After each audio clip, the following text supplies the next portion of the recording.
While proving the Pythagorean theorem in one of my videos, I used a method of expanding brackets. I'm going to talk about that a bit more here. So let's say I have a bracket that says x plus, let's write that a bit better, x plus 7, bracket, x minus 3.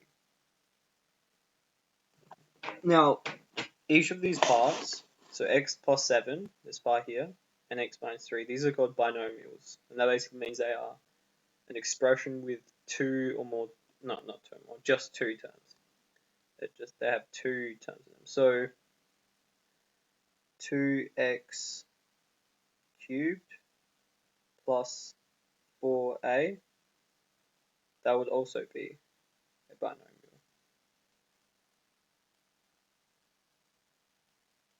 That would also be a binomial. But something like 4 minus 3ab plus 4b, that is not a binomial because it has three terms. 1, 2, 3. Alright. So I'm going to talk about how to expand this here. Alright, a bit neater because that was a bit messy. Let me do that.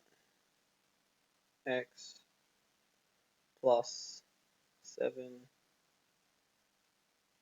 x minus 3. Alright, so before I do that, let's talk about how to expand something like 4 times x, x plus a. So this basically says 4 times the quantity x plus a. That basically says x plus 8 plus x plus 8. Actually, just so I don't have to write the rest of it, I'll put, instead of 4, I'll put 2 times quantity. So 2 times quantity x plus 8 is equal to x plus 8 plus x plus 8 because it's 2 times. 4 would just be plus another 2 times that, but I don't have to write that. I can just make my example using this. Anyway, so x plus 8 plus x plus 8. So that would end up being x plus x, just 2x, and 8 plus 8, that's just 16, 2x plus 16. Although, if you look here, you can see a way to expand it without having to do this.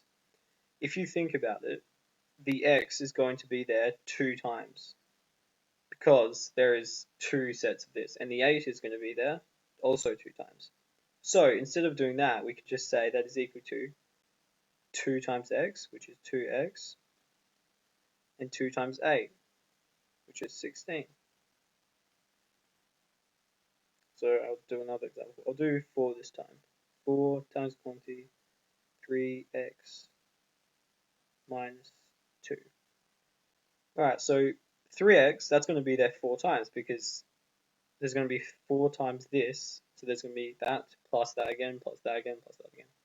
So multiply 4 by 3, 3x, and you get 12x. And you multiply 4 by negative 2, because it's going to be negative 2 plus negative 2 plus negative 2 plus negative 2, which is negative 8, but that's also 4 times negative 2, so negative 8. So, in general, I'm going to emphasize this rule. If you have a, actually, if you have k, I'm going to do that in a different color.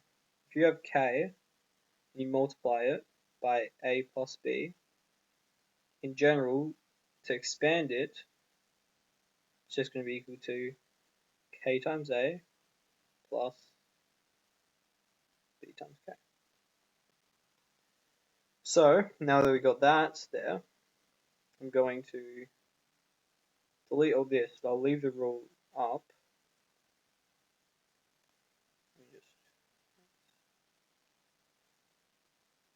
There we go, almost done. Alright, I'll leave this rule up here. K times A plus B equals K times A plus K times B. I'm just putting the A and B first because that's just the general way. You put the letter that comes first when multiplying in the alphabet. Anyway, so now how do we multiply something like this? This looks a bit more complicated, but we can just use the same exact rule here. So this is K. Let me do it in a different color.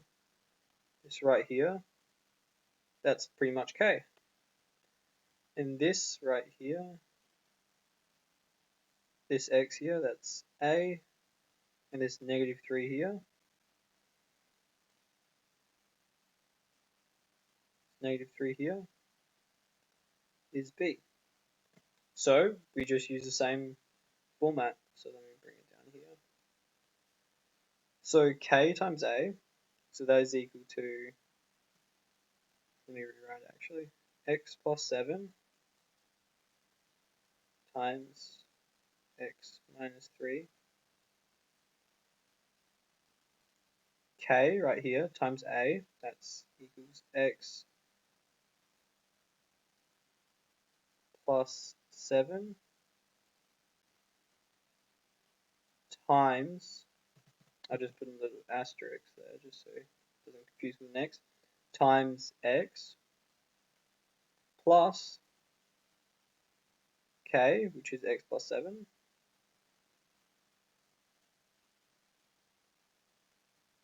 times -3, which is B.